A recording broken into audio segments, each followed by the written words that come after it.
Everyone, hope you all are doing good in your studies. तो आ गया है नेक्स्ट पार्ट, हम कर रहे हैं बीएफएचएस स्टाफ नर्स की तैयारी। ऐसे ही क्वेश्चंस हमने पहले भी किए हैं, क्योंकि बीएफएचएस जो intellectual based and scenario based questions डालता है, एनक्लेक्स बेस्ड क्वेश्चन डालता है। ऐसे ही क्वेश्चंस की आप प्रैक्टिस करो, जितना हो सकता है उतना करो।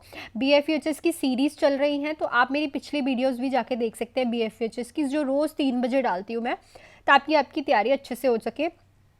और अगर आपको ऐसे ही क्वेश्चंस के पीडीएफ चाहिए, जो कि आपको बहुत ज़्यादा क्वेश्चंस मिल जाएंगे प्रैक्टिस करने के लिए, क्योंकि डायरेक्ट क्वेश्चन तो कोई आएगा नहीं, उसमें आपको ऐसे ही क्वेश्चंस मिले, तो आप वो मेरे से बाय कर सकते हैं ओनली इन 199 रुपीज़। और अगर किसी बच्चे का भी थ्योरी प्रॉपर नहीं है, कि किसी को लगता है कि मेरी प्रॉपरली थ्योरी नहीं हुई है, बीएफएचएस के ओरिएंटेड ही मैंने गोल्डन पॉइंटर्स बना रखे हैं, वो भी आप मेरे से बाय कर सकते हैं only in very very minimal amount, that is 99 rupees में।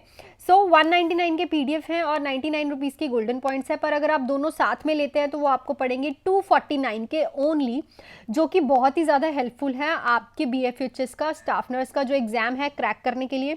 जो मैं, अगर आपको चाहिए तो आप मेरे को कमेंट सेक्शन पे लिख भी सकते हैं, मैं आपको अपना टेलीग्राम का लिंक दे दूंगी, या फिर मैं अपने टेलीग्राम का लिंक अपने कमेंट सेक्शन में पिन कर दूंगी। आप उस लिंक पे क्लिक करके मेरे से सीधा वो दोनों चीज़ें बाय कर सकते हैं। अगर आप मेरी पिछली वीडियोस देख रहे हैं तो आपको पता ही है ये क्वेश्चन बहुत ज़्यादा इंपॉर्टेंट है, और आगे भी हम ऐसे ही क्वेश्चंस करेंगे रोज़ 3 बजे। अगर आप वीडियो देख रहे हैं तो प्लीज़ इस चैनल को सब्सक्राइब कर लीजिएगा और लाइक का बटन दबा दीजिएगा, ताकि मैं ऐसे ही क्वेश्चंस रोज़ लेते आती रहूँ और थोड़ा करेज होती रहूँ, ठीक है। स्टार्ट करते हैं हमारा next question. That client diagnose with borderline disorder personality, tell the nurse you are the best nurse here, I can talk to you, and did you listen, you are only one here that can help me, which of the following response by the nurse is most therapeutic। एक personality disorder वाला patient है। Personality disorder मतलब उसको कोई personality का disorder है, ठीक है, उसको कोई दिक्कत है, मतलब वो चेंज कर लेता है अकॉर्डिंग टू द पर्सनैलिटी। वो पेशेंट कह रहा है नर्स को कि तुम यहाँ पे एक ही लौती नर्स हो जो कि बेस्ट हो, मैं तुम्ही से बात कर सकता हूँ और तुम ही हो जो मेरी हेल्प कर सकती हो। तो नर्स इसके लिए क्या अच्छा सबसे ज़्यादा रिस्पॉन्स देगी? देखो, ऐसा क्वेश्चन आपने बीएफएचएस में देखा होगा। ऑप्शंस पढ़ते हैं। Thank you, you are a good person, all of the nurses are provide good care, other clients have told me that Mari and Sam are good nurses too. देखो, इस पेशेंट का personality disorder मतलब कि psychotic, वो abnormal है, psychotic problem है उसे। इस पेशेंट का हम किसी भी चीज़ को सीरियस लेके और उसको फ्रंट फुट पे जाके नहीं बोल सकते कुछ भी। हम उसको क्या बोलेंगे, ताकि वो सब ऐसा ना हो कि हमारा कुछ भी बोलने से वो किसी और नर्स से अपनी केयर ना करवाए। हम कहेंगे कि all nurses here are good, provide good care, कि मैं ही नहीं, बाकी जो नर्सेज यहाँ पे काम कर रही हैं वो भी अच्छी हैं। कोई पता नहीं, तुम उसे बोल दो कि तुमने उसको ये बोल दिया thank you, you are a good person, तो उसको क्या होगा कि वो किसी और नर्स से केयर ही नहीं लेगा, ठीक है, वो उससे बात ही नहीं करेगा, वो तुम्हें ढूंढेगा, ठीक है, तुम्हारे जाते ही वो सैड हो जाएगा कि ये तो मेरी वो कर रही है, तारीफ कर रही है। नेक्स्ट है अदर क्लाइंट्स हैव टोल्ड मी, वो कहेगा ऐसे कैसे अदर क्लाइंट्स बोल रहे हैं, तो वो अदर क्लाइंट्स की तरफ वॉयलेंट भी हो सकता है कि मेरी फेवरेट नर्स को बोल रहे हैं, तो ये भी नहीं बोलेंगे हम, ठीक है। Maria and Sam are good nurse, तो अगर मारिया एंड सैम को अब तुम गुड बोल रहे हो तो वो ऐसे भी सोच सकता है कि वही दो अच्छी हैं, बाकी जो नर्स होंगी उनको वो अच्छे से हैंडल, उनको वो अच्छे से बात नहीं करेगा उनसे, और उनसे ना ही ट्रीटमेंट लेगा। तो तुम क्या कहोगे, जितनी भी नर्स है यहाँ पे वो सारी अच्छी हैं, ठीक है। नेक्स्ट पे चलते हैं। Primary gravida client in a second stage of labour feel the urge to push, the client has no analgesic anaesthesia, anatomically which of the following would be the best position for client to assume. एक primary gravida client है, second stage of labour में है, और वो उसको अर्ज हो रही है पुश करने की, तो उसको ना कोई एनाल्जेसिक लगा रखा है, ना ही उसको एनेस्थीसिया लगा रखा है। एनाटॉमिकली ऐसी कौन सी पोजीशन है जो इस क्लाइंट के लिए बेस्ट रहेगी? Dorsal recumbent, lithotomy, hands and knee and squatting position. देखो, सेकेंड स्टेज ऑफ लेबर में जो पेशेंट है उसको कॉन्ट्रैक्शंस बहुत तेज आनी स्टार्ट हो जाती है, क्योंकि सेकेंड स्टेज में क्या होता है, अब किसकी बारी होती है, सर्विक्स तो फर्स्ट स्टेज में डायलेट हो चुका होता है, अब बेबी के बाहर आने की बारी होती है। इस पोजीशन, इसमें एनाटॉमिकली अगर वो स्क्वाटिंग पोजीशन में रहेगी तो ग्रेविटी वाइज भी, ग्रेविटेशनल फोर्स वाइज भी जो बेबी है वो इजीली पुश होगा। फॉरेन कंट्रीज में स्क्वाटिंग पोजीशन यूज़ की जाती है बहुत ज़्यादा, नॉर्मल डिलीवरीज में, इंडिया में इतनी नहीं होती, ठीक है। दूसरा, स्क्वाटिंग पोजीशन से क्या होता है, जो पेल्विक होता है वो हमारा ज़रा और ज़्यादा अच्छे से ओपन होता है और पोजीशन उसकी अच्छे से हो जाती है, ताकि जो फीटस है वो प्रॉपरली बाहर एक्सपेल आउट हो सके, ठीक है। एनाटॉमिकली हम उसको कौन सी पोजीशन देंगे, स्क्वाटिंग पोजीशन। उससे क्या होगा, प्रॉपरली प्रेशर डलेगा और एक्सपल्शन में ग्रेविटेशनल फोर्स से ईजी होगा।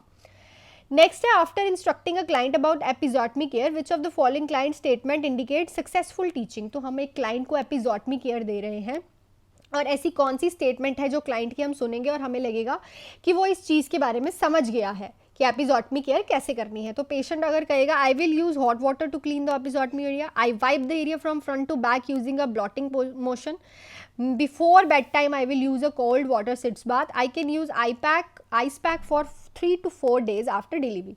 सो देखो एपिजोटमी की सबसे ज़्यादा इंपॉर्टेंट जो केयर होती है उसमें क्या होता है कि जब भी तुम्हें पेरिनियल एरिया जो केयर करनी है उसका जो साफ़ करना है उसको हमेशा फ्रंट टू बैक करना है। ऐसा क्यों, बैक टू फ्रंट क्यों नहीं करना, क्योंकि एनस से जो भी अगर तो क्लीन नहीं होगा एनल वाला एरिया तो एनल का infection to the vaginal area आ जाएगा और एपिजोटमी की केयर में एपी वाले एरिया में वो इन्फेक्शन क्रिएट कर सकता है।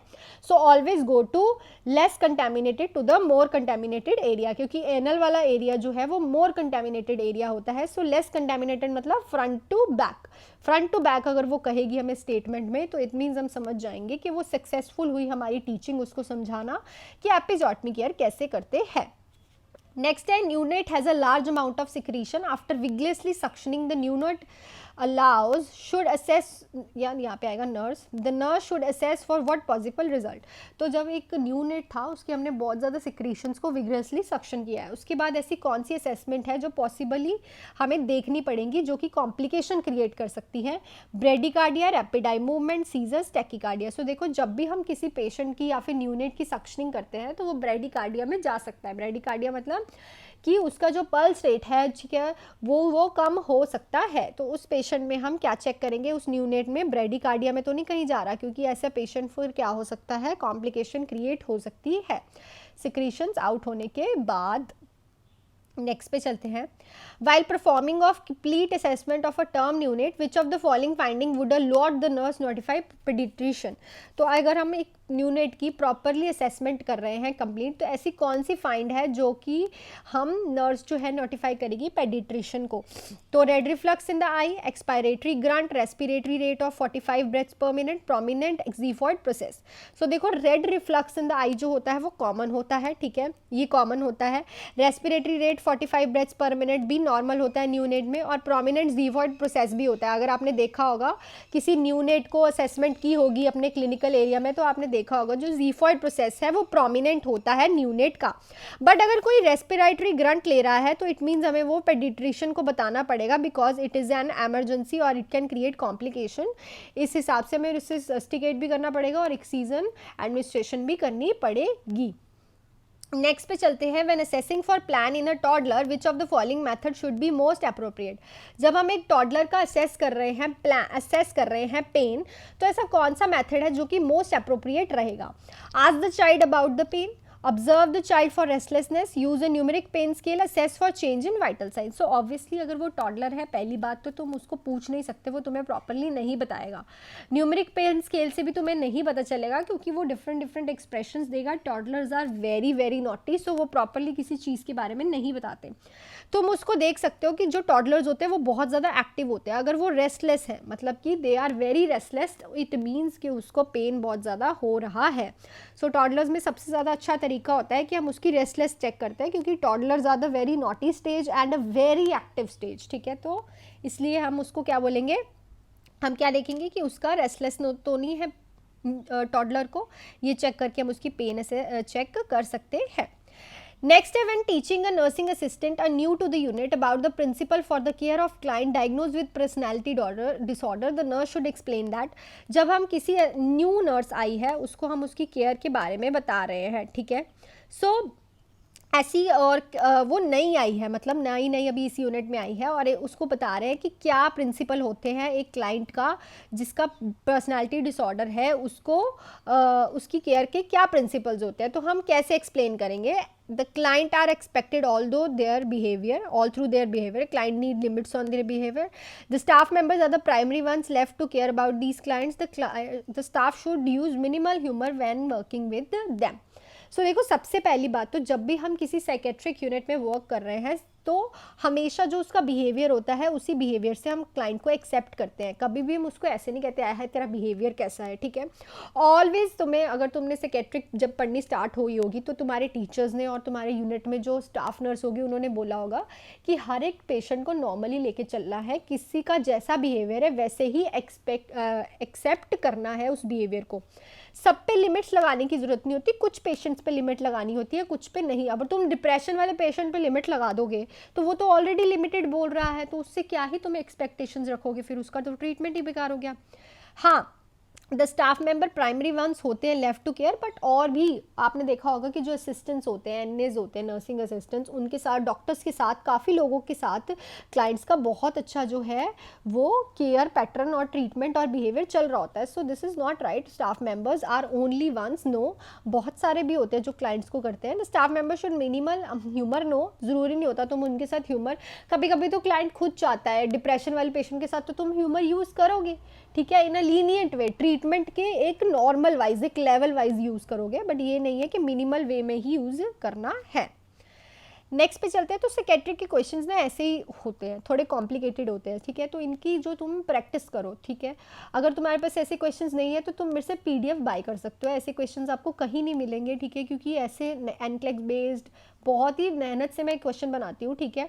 अगर आपको इतने मिनिमल अमाउंट में मिल रहे हैं तो आप वो मेरे से ले सकते हैं विद गोल्डन पॉइंटर्स। 249 में आई थिंक सब अफोर्डेबल है आपका, अगर एक बार सिलेक्शन हो गया तो ऐसे इन पीडीएफ्स का तुम, मतलब इन पीडीएफ्स को इतने मिनिमल अमाउंट में आपका सिलेक्शन हो रहा है, सो व्हाई नॉट, ठीक है। सो उसके लिए आप मेरे को कमेंट कर सकते हैं या फिर आप मेरे लिंक पे क्लिक करके मेरे को मैसेज सेंड कर सकते हैं, मैंने पिन कर रखा है अपना लिंक। नेक्स्ट क्वेश्चन है, when assessing a hospitalised client diagnosed with the major depression and borderline personality disorder, the nurse should ask the client about which of the following first.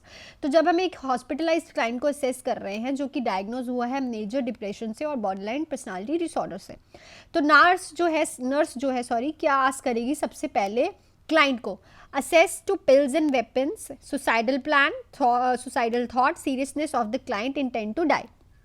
सो देखो इन दो ऑप्शंस में आप पक्का कंफ्यूज हो गए, suicidal plan and suicidal thoughts. So देखो सबसे पहली बात तो हमें डिप्रेशन और पर्सनालिटी डिसऑर्डर वाले पेशेंट में जिस पे वर्क करना होता है that is suicidal thoughts. Suicidal thoughts नहीं आने चाहिए, क्योंकि अगर उसको थॉट आया तभी प्लान बनेगा, तभी वो मरने का सोचेगा। सबसे पहले हमें वो थॉट ही उसका फिनिश करना होता है।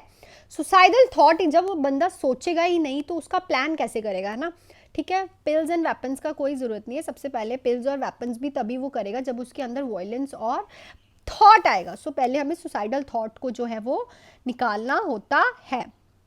नेक्स्ट है, in addition to teaching assertiveness and problem solving skill, helping the client cope effectively with stress and anxiety, the nurse should address the client ability to।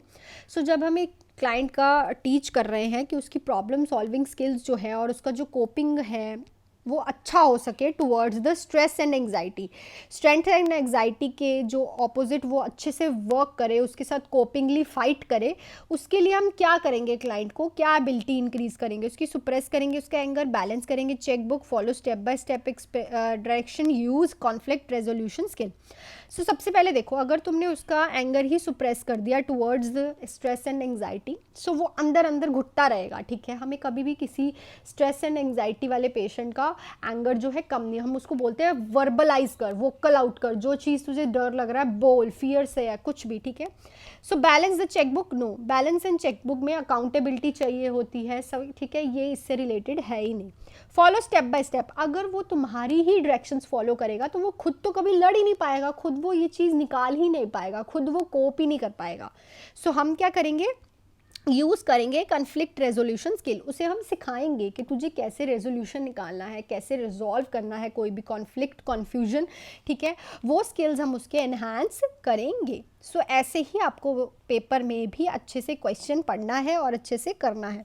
Next है, which of the following nursing intervention is the most in preventive post operative complication. So इसमें से कौन सी जो nursing intervention है सबसे ज़्यादा अच्छी, most preventive होती है कॉम्प्लिकेशंस को कम करने के लिए ऑपरेशन के बाद, progressive diet plan, pain management, bowel and elimination monitoring या फिर अर्ली एम्बुलेशन। सो देखो इजी क्वेश्चन है, इस क्वेश्चन का आंसर आप मुझे कमेंट सेक्शन में बताओगे, और जो बच्चे रेगुलरली ही मेरी क्वेश्चंस का आंसर करते हैं मैं उनके लिए एक बहुत ही अच्छा स्पेशल ऑफ़र लेके आने वाली हूँ। मेरी ऑनलाइन क्लासेस स्टार्ट होने वाली हैं।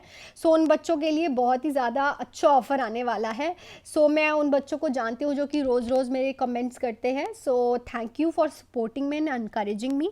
और अगर जो बच्चे मेरे से अभी-अभी नए-नए जुड़े हैं, अगर वो पीडीएफ एंड गोल्डन पॉइंटर्स लेना चाहते हैं, तो वो मेरे टेलीग्राम चैनल पे आके मेरे से कमेंट करके मेरे टेलीग्राम चैनल का लिंक लेके मेरे से वो बाय कर सकते हैं। बहुत ही कम अमाउंट में आपको मिल रहा है। पेपर नियर बाय ही है। सो इस क्वेश्चन का आंसर आप मुझे बताना, और मैं आपको कल वाले क्वेश्चन का आंसर बता देती हूँ जो मैंने कल आपसे पूछा था। दैट इज़, सो हमारे पास क्वेश्चन ये था कि कौन सा प्रायोरिटी नर्सिंग डायग्नोज रहेगा अगर डायबिटिक वाला क्लाइंट है और वो इंसुलिन ले रहा है, उसको नोजिया वॉमिटिंग है। सो देखो क्वेश्चन में ही नोजिया वॉमिटिंग आ गया। इट मीन्स उसका imbalance nutrition less than body requirement होगा। सो सबसे ज़्यादा प्रायोरिटी में नर्सिंग डायग्नोज ये रहेगा। क्वेश्चन में ही आपको बता रखा था कि तुमने क्या डायग्नोज बनाना है। So this is all about this video. अगर आपको वीडियो अच्छी लगी हो तो please hit the like button and subscribe to my channel, and इस वीडियो को शेयर करिए अपने फ्रेंड्स के साथ, मदद कीजिए उनकी भी, एंड ऐसे ही मेरे को सपोर्ट करते जाइए। Thank you so much, all the best, bye.